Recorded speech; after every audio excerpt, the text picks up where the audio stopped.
ಸ್ನೇಹಿತರೆ, welcome back. ನೀವು ನೋಡ್ತಿದ್ರ ಜೈ motivation speaker YouTube channel. ಇವತ್ತಿನ ಟಾಪಿಕ್ ಏನು ಅಂತ ಹೇಳಿದ್ರೆ, ನೀವೆಷ್ಟೇ ಚೆನ್ನಾಗಿ ನೋಡ್ಕೊಂಡ್ರು ಕೂಡ ನಿಮ್ಮ ಸಂಗಾತಿನ, ಬಟ್ ನಿಮ್ಮ ಸಂಗಾತಿನಲ್ಲಿ ನಾನು ಹೇಳುವಂತ ಈ ಗುಣಗಳು ಇತ್ತು ಅಂತ ಹೇಳಿದ್ರೆ, ನೀವೆಷ್ಟೇ ಚೆನ್ನಾಗಿ ನೋಡ್ಕೊಂಡ್ರು ಕೂಡ ಅವ್ರು ನಿಮ್ಮನ್ನು ಮೋಸ ಮಾಡುವಂತ ಸಾಧ್ಯತೆಗಳು 190% ಇದೆ. ಈಗ ನೀವು ಅವರಿಗೆ ಸಮಯ ಕೊಡ್ತೀರಿ, ತುಂಬಾ ಕೇರ್ ಮಾಡ್ತೀರಿ, ಭಾವನೆಗಳಿಗೆ ಎಕ್ಸ್ಪ್ರೆಸ್ ಮಾಡ್ತೀರಿ, ಅಂಡ್ ಅವರಿಗೆ ದುಡ್ಡು ಖರ್ಚು ಮಾಡ್ತೀರಿ, ಎಲ್ಲಾ ರೀತಿಯಿಂದ ಆಸ್ ಎ ವೈಫ್ ಆಗಿ ಏನ್ ನೋಡ್ಕೋಬೇಕು, ಆಸ್ ಎ ಹಸ್ಬೆಂಡ್ ಆಗಿ ಏನ್ ನೋಡ್ಕೋಬೇಕು ಹಾಗೆ ಟ್ರೀಟ್ ಮಾಡ್ತಾ ಇರ್ತೀರಿ. ಬಟ್ ಅವರಲ್ಲಿ ಕೆಲವೊಂದಿಷ್ಟು ಬದಲಾವಣೆಗಳು, ಕೆಲವೊಂದಿಷ್ಟು ಥಾಟ್ ಇತ್ತು ಅಂತ ಹೇಳಿದ್ರೆ, ಡೆಫಿನೆಟ್ಲಿ ಈಗಿಲ್ಲ ಅಂದ್ರೆ ಫ್ಯೂಚರ್ ಅಲ್ಲಿ ನಿಮ್ಗೆ ಮೋಸ ಮಾಡುವಂತ ಸಾಧ್ಯತೆಗಳು ಇರುತ್ತೆ.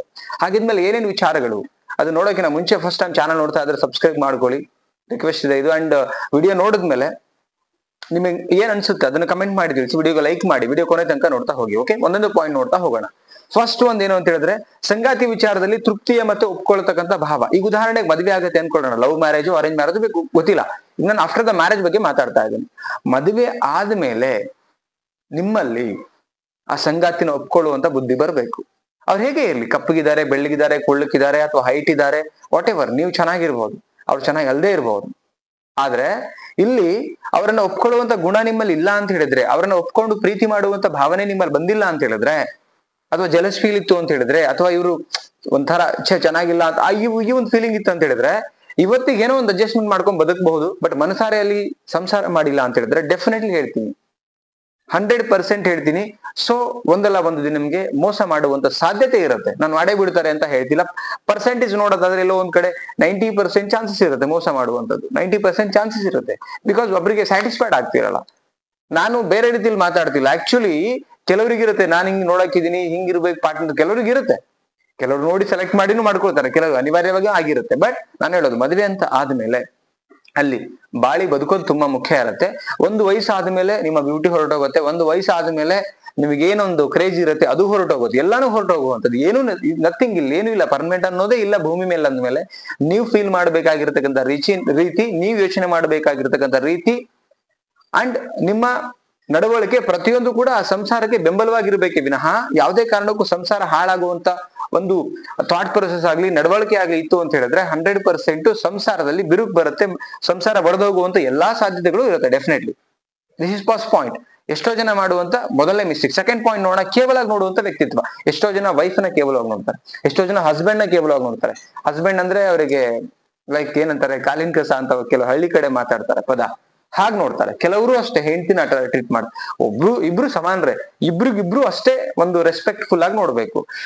ಬಣ್ಣ ಬೇರೆ ಇರ್ಬೋದು, ಕರೆಕ್ಟ್, ಹೆಸರು ಬೇರೆ ಇರ್ಬೋದು, ಕುಳ್ಳಕ್ಕಿರ್ಬೋದು, ಇಲ್ಲ ದಪ್ಪಗಿರ್ಬೋದು, ವಾಟ್ ಎವರ್, ಬಟ್ ಅವರು ನಿಮ್ ತರ ಮನುಷ್ಯರಿರ್ತಕ್ಕಂಥ ಒಂದು ಮನುಷ್ಯತ್ವ ಇರ್ತಕ್ಕಂಥ ವ್ಯಕ್ತಿತ್ವ ಇರ್ತಕ್ಕಂಥ ಒಬ್ಬ ಮನುಷ್ಯ. ಇದನ್ನ ಗಮನದಲ್ಲಿ ಇಟ್ಕೊಬೇಕಾಗತ್ತೆ. ಎಲ್ಲಾರ್ಗು ಎಲ್ಲ ಗೊತ್ತಿಲ್ಲ ಅಂದ್ರೆ, ಗಂಡ ಬುದ್ಧಿವಂತ ಇದ್ರೆ ಹೆಂಡತಿ ತಿಳಿಸಿ ಹೇಳಿ, ಹೆಂಡತಿ ಬುದ್ಧಿವಂತ ಇದ್ರೆ ಗಂಡನಿಗೆ ತಿಳಿಸಿ ಹೇಳಿ, ರೈಟ್? ಯಾಕೆಂದ್ರೆ ಸಂಸಾರ, ಮದುವೆ ಇವೆಲ್ಲ ಆಲ್ರೆಡಿ ಶುರು ಆಗಿದೆ. ಶುರು ಮಾಡಿದಿರ ಅಂದ್ಮೇಲೆ, ಶುರು ಮಾಡಿದ್ಮೇಲೆ ಅರ್ಧದಿಂದ ನೀವು ಬಿಟ್ಟು ಅಥವಾ ಎಲ್ಲೋ ಒಂದ್ ಕಡೆ ಅವ್ರನ್ನ ದೂರ ಮಾಡ್ಬೇಕು, ಇವ್ರನ್ನ ದೂರ ಮಾಡ್ಬೇಕು ಅನ್ನೋಂಗಿದ್ರೆ ಮದ್ವೆನೇ ಆಗ್ಬಾರ್ದಾಗಿತ್ತು. ಆಗಿದ್ದೀರಾ ಅಂದ್ಮೇಲೆ ಅದನ್ನ ಖುಷಿಯಿಂದ ತಗೊಂಡೋಗಿ, ಖುಷಿಯಿಂದ ಆ ಜರ್ನಿಯಲ್ಲಿ ನೀವು ಇನ್ವಾಲ್ವ್ಮೆಂಟ್ ಆಗಿ, ರೈಟ್? ಇಲ್ಲಿ ಜಗತ್ತಲ್ಲಿ ಯಾರೂ ಪರ್ಫೆಕ್ಟ್ ಇಲ್ಲ. ಆಕ್ಚುಲಿ ಹೇಳ್ಬೇಕಂದ್ರೆ ಯಾವ ಹುಡುಗ ಯಾವ ಹುಡುಗಿ ಯಾರೂ ಪರ್ಫೆಕ್ಟ್ ಇಲ್ಲ. ಇಲ್ಲಿ ಎಲ್ಲರಲ್ಲೂ ಒಂದು ಮೈನಸ್, ಒಂದು ಬ್ಯಾಲೆನ್ಸ್ ಅನ್ನೋದು ಇದ್ದೇ ಇರುತ್ತೆ ಲೈಫಲ್ಲಿ. ಇದನ್ನ ಅರ್ಥ ಮಾಡ್ಕೊಂಡು ಬದುಕಬೇಕು. ಎಷ್ಟೋ ಜನ ಅರ್ಥ ಮಾಡ್ಕೊಳ್ಳೋ ವಿಚಾರದಲ್ಲಿ ಎಡವು ಬಿಡ್ತಾರೆ. ಅರ್ಥ ಮಾಡ್ಕೊಳ್ಳದೆ ಹೋದ್ರೆ ಎಲ್ಲವೂ ಕೆಟ್ಟದ ಕಾಣುತ್ತೆ, ಅರ್ಥ ಮಾಡ್ಕೊಳ್ಳದೆ ಹೋದ್ರೆ ಎಲ್ಲವೂ ಅಪಾರ್ಥ ಆಗ್ತಾ ಹೋಗುತ್ತೆ. ಸೊ ಆ ಒಂದು ಕಾರಣಕ್ಕೆ ಅರ್ಥ ಮಾಡ್ಕೊಳ್ತಾ ಇರುವಂತ ಸಂಗಾತಿನ ಕೇವಲವಾಗಿ ನೋಡ್ದಿರಾ, ರೆಸ್ಪೆಕ್ಟ್ ಕೊಟ್ಟು ನೋಡ್ಕೊಂಡು ಜೊತೆಗೆ ಕರ್ಕೊಂಡು ಹೋಗುವಂತ ಮೆಂಟಾಲಿಟಿ, ಬುದ್ಧಿ ಇಬ್ಬರಲ್ಲೂ ಇರಬೇಕು. ನೆಕ್ಸ್ಟ್ ಪಾಯಿಂಟ್ ನೋಡೋಣ, ಕಂಪ್ಯಾರಿಸನ್, ಹೋಲಿಕೆ ಮಾಡ್ಕೊಳ್ಳುವಂಥದ್ದು. ಕೆಲವು ಹೆಣ್ಮಕ್ಳು ತನ್ನ ಗಂಡನ್ ಬೇರೆ ತರ, ನನ್ ಗಂಡ ನೋಡ್ಲಿಕ್ಕೆ ಚೆನ್ನಾಗಿಲ್ಲ, ಕುಳ್ಳಿಕ್ಕಿದ್ದಾನೆ, ಅಥವಾ ಹೈಟ್ ಸಿಕ್ಕಾಪಟ್ಟೆ ಇದ್ಬಿಟ್ಟಾನೆ, ಹೈಟೇ ಇಲ್ಲ, ಕಪ್ಪಗಿದ್ದಾನೆ, ಬಾಡಿ ಫಿಟ್ ಇಲ್ಲ, ಅದಿಲ್ಲ ಇದಿಲ್ಲ. ಹೆಣ್ಮಕ್ಳು ಕೆಲವು ಹಸ್ಬೆಂಡ್ ಹಂಗೆ, ನನ್ನ ವೈಫ್ ಹಿಂಗಿರ್ಬೇಕಿತ್ತು, ಹಂಗಿಲ್ಲ, ಸ್ಟ್ರಕ್ಚರ್ ಇಲ್ಲ, ಕುಳ್ಳಿಕ್ಕಿದ್ದಾಳೆ, ಬಟ್ಟೆ ಹಾಕಿದ್ರೆ ಚಂದ ಕಾಣಲ್ಲ, ಏನೋ ಕೊರಗಿರತ್ತೆ. ನೀವು ಅವರಲ್ಲಿರ್ತಕ್ಕಂಥ ಏನ್ ಮೈನಸ್ ಇದೆಯಲ್ಲ ಅದನ್ನ ನೋಡೋದಕ್ಕಿಂತ ಪ್ಲಸ್ ಅನ್ನು ನೋಡಿ, ಏನ್ ಒಳ್ಳೆ ಗುಣ ಇದೆ.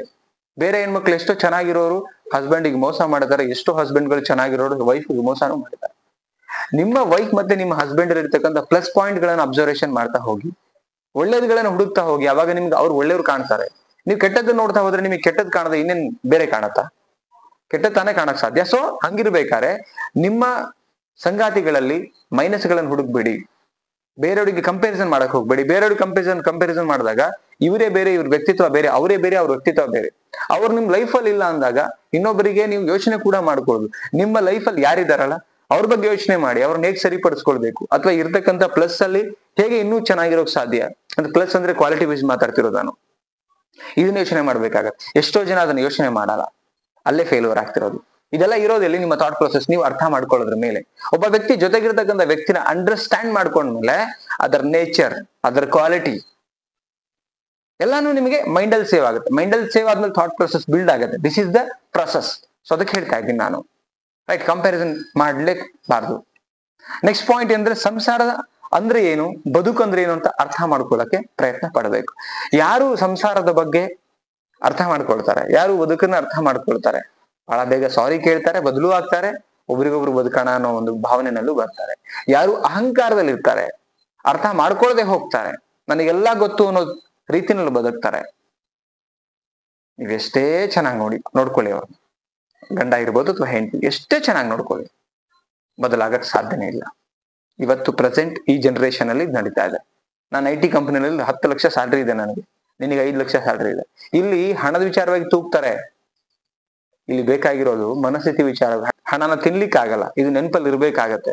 ಎಷ್ಟೋ ಜನ ಹಂಗೆ ಥಿಂಕ್ ಮಾಡ್ತಾರೆ, ಹಣ ಇತ್ತು ಅಂತ ಹೇಳಿದ್ರೆ ಸಾಕು, ಗುಣನ ಅಳ್ಕೊಂಡ್ಬಿಡ್ಬೋದು ಅಥವಾ ಗುಣನ ಕೊಂಡ್ಕೊಬಹುದು. ಸಾಧ್ಯ ಇಲ್ಲ, ನೆವರ್. ಹಣನ ಬ್ಯಾಂಕಲ್ಲಿ ಇಡಿ ಅಥವಾ ನಿಮ್ಮ ಕಂಪ್ನಿಗಳಲ್ಲೇ ಬಿಟ್ಟು ಅದನ್ನ ಏನೋ ಒಂದು ಗಂಟು ಕಟ್ಟಿ ಅದನ್ನ ಅಲ್ಲೇ ಬಿಸಾಕ್ಬಿಟ್ಟು ಬನ್ನಿ. ಮನೆಗೆ ಬರ್ಬೇಕಾದ್ರೆ ಮನುಷ್ಯರಾಗಿ ಬರ್ಬೇಕು, ಗಂಡ ಅಥವಾ ಹೆಂಡತಿ.